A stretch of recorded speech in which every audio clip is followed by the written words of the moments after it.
Howdy y'all.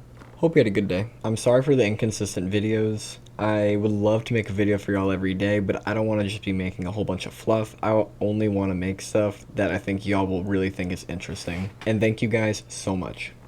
The DOJ has initiated a criminal investigation into banks which colluded to unwind their portion of Archegos trade. This came out today. And the DOJ is ratcheting up a criminal probe into whether banks colluded while unwinding Archegos. It is about time we look deeper into all that. And somebody found out today that Ken Griffin is holding some GME. Very exciting. And if you're looking to buy some stock, then please check out today's sponsor, Moomoo. I've been using Moomoo for a while, and they have some of the best articles and news feeds out of any stock app. They also provide a range of advanced features, including the heat map and institutional tracker. Until September 30th, if you sign up using my link, you can make 8.1% APY for 3 months on all of your uninvested cash. And then after that, 5.1% APY. And they have a transfer in bonus going on right now with 1.5% cash rewards, up to $300. And I really like them because they have some amazing free charting tools that you just don't get in other places. So please, use my link and check out Moomoo. Thank you guys. XRT is at 497% short. The reason that we've gone down from about 700% of last week is because of the share offering. Much commentary has been made about GameStop's declining net sales. However, it is much easier to see on a trailing 12-month basis. Please remember, none of this is financial advice. We are not financial advisors. This video is made for entertainment purposes only. Personally, I'm not too worried about net sales if that means that they're losing money on the less profitable stores. We need profits, not net sales, you know? Some people are really worried about all of the stores closing, but most of the stores they've been closing have not been in America. They've really only done a couple. While in other countries, they've done a ton. We can see here how they've been trying to cut back on expenses, and from closing locations, the number of full-time employees has dropped from almost 15K down to about 7.5K. Most of the stores GameStop has closed were in Europe, including a complete exit from Switzerland, Austria, and the Republic of Ireland. And because they've been laying off people in other countries, the severance pay is much, much greater than here in America. So they are still paying off all that severance pay from the stores they closed. And the core business is almost profitable.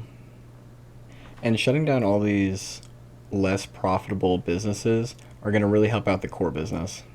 And once GameStop is done paying off all the severance pay and finished with all the closing of the stores, that might actually alone move them to profitability. Have y'all ever heard of wolf waves? Thank you, Blue Jay. So I know we've all seen it. There have been a lot of mentions of Wolf. This guy's nickname was Wolf. Wolf character in another one of Roaring Kitty's posts. He quotes Game of Thrones direwolf, and wolves are a huge thing in Game of Thrones. The last episode of the 7th season is called The Dragon and the Wolf. In this Reddit post, he would respond with only Game of Thrones memes. There was a Wolverine X post with the Affinity Gauntlet and Wolverine emerging out of the sleeping pod. Who cares about Wolf? Why do Wolf matter?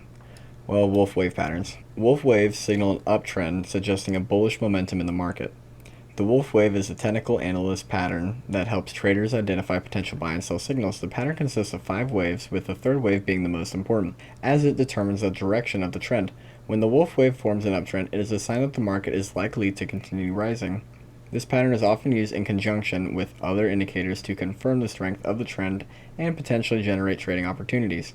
1, 2, 3, 4, 5. Here's what they look like on a little bit clearer of a graph. Here's the bullish wolf wave, and here's the bearish wolf wave, which is actually really silly because a lot of the time they'll tell you lower lows mean that it's going to continue down, right? But with the wolf wave, no, not the case. And then higher highs, it would continue up, right? Now, the most interesting part of all this is the ties to the reverse theme Uno reverse flip mode, go backwards, then forwards, the requel, and many other things I'm probably not mentioning. Last year, almost at the last peak, he posted this red Uno reverse card, and then it continued down for about 3 years. This year, on June 2nd, he posted the green Uno reverse card. Very exciting. Roaring Kitty also pays very close attention to the witching days. And here's this guy's wolf pattern drawn out. We came up to the top here, coming back down to the bottom, and then maybe a final wave. And this is kind of a stretch, but a lot of people call dogs wolves and wolves dogs. When we look at the weekly on GameStop, the RSI at the midpoint right here, we were only at about 16 bucks. Now the RSI is even lower, and we're at $20. That is an RSI divergence, one of my favorite signals. And the larger the time frame, the more impactful the signal too. And this is on the weekly. And when we look back at 2008, here's January, right here. They started to cut rates in 2008, and now U.S. senators have sent a letter to Powell asking for a 75 basis point cut. But the recession is canceled. U.S. retail sales numbers rose and are set to highs prior from the holiday. Unemployment's at 4.2, down from last month at 4.3. Richer segments like Uber, Didi, and Instacart revenues are at all-time highs, and we are set for a rate cut cycle that will add more steroids to the economy. Jamie Dimon has warned U.S. economy faces an outcome worse than a recession. I hope something in here was of value to you, but God bless you and thank you.